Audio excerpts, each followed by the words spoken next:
What's up you guys, this is Rob from the Gay Guy Plays, and today on the rundown, getting rock hard has never been this easy when we take a look at Atlas. Now, Atlas was pitched as a back-to-basics brawler frame, forgoing the overcomplicated mechanics of some of their more recent releases for simple cathartic fisting. Because after a hard day, nothing feels better than a good fisting. Just pounding away with fist after fist after fist. Nevertheless, Atlas provides an interesting, if not slightly disjointed, mix of in-your-face tactics with ranged utility. Now, you can pick him up by completing the Jorda's Precept quest, which is available through your codex. However, if farming juggernauts isn't necessarily your cup of tea, you can always pick him up in the market pre-built along with a catalyst and a Warframe slot, all for 275 plat. Now, if you're a hardcore wallet warrior, you can also take a look at picking up the Brawler bundle for 685 plat. Now, statistically, Atlas is fairly standard, however he does trade a little bit of his movement speed for a hefty 450 points of base armor, making him perfect for a rage and life strike build. Combine this with his first ability Landslide, and he should have no trouble diving deep into the thick of battle. In addition, his passive keeps the theme going, as he's completely immune to knockdowns while his feet are firmly placed on the ground. Now, let's get this boulder rolling.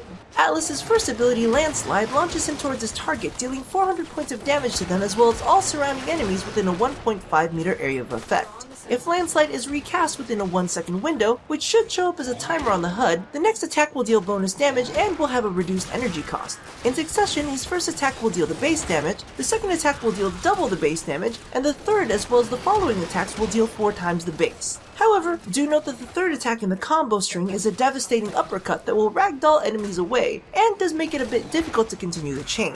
Now, I don't think that I have to say too much here, as it's quite blatantly obvious that this ability is ridiculously fun to use. While the damage may fall off in late game, it's a useful tool to help you engage in normal melee combat, and the uppercut will provide some very interesting CC. Tectonics is Atlas's second ability. He creates a wall of rock providing him cover from incoming fire. Note that Tectonics has no maximum duration, but it is hit point based and can be destroyed by enemy fire. In addition, you can recast Tectonics to turn your wall of rock into a rampaging boulder that deals 600 points of damage as it drags all enemies caught in its path, before dealing another 500 points of damage when it explodes in a 5 meter radius after reaching its maximum distance or collides with terrain. Be aware that once activated, the boulder will follow the direction of your cursor, kind of. Personally, I've had a tad bit of trouble gauging its travel times, so I kind of always fuck it up. If you want to use the boulder effect optimally, my suggestion is to line yourself up with the enemies first, then let it rip, rather than trying to pull off a trick shot.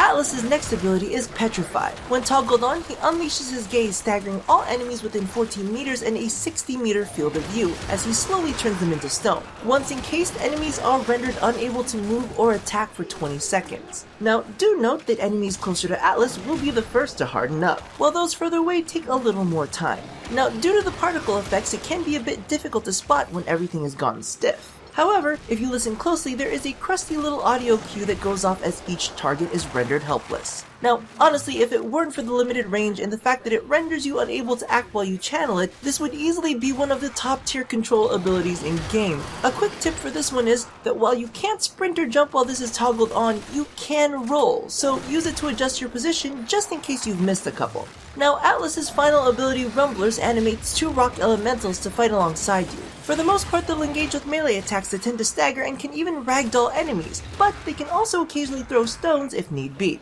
While the Rumblers do have a duration of 30 seconds, the ability can be deactivated, causing each of the Rumblers to explode, dealing 1,250 points of damage in a 6 meter range. This is definitely a good thing to keep in mind since Rumblers are hit point based and can be destroyed by enemies, so it's better to kill them off and deal damage rather than let them get killed without doing any whatsoever. In addition, the Rumbler's size is dictated by power strength and movement speed is dictated by range. So have fun using Overextended to make speedy little rock babies! So all in all, I have to say that while his kit does feel a tad bit disconnected, he is quite a lot of fun to play. He's got a great mix of knockdowns and knockbacks that make for a hilarious time, and while he does have a few interesting mechanics, he is a bit of a no-brainer to use. The only real downside I can see is the fact that a majority of his abilities don't have late game scaling. While admittedly most of his abilities can deal a ton of damage into non-escalating T4 missions, there will come a point where Rumblers and Tectonic walls crumble under minions, and damage output just falls off completely. The only real skill that scales well is Petrify, and honestly, its movement restrictions puts you in a very compromising position animation in order to get it off.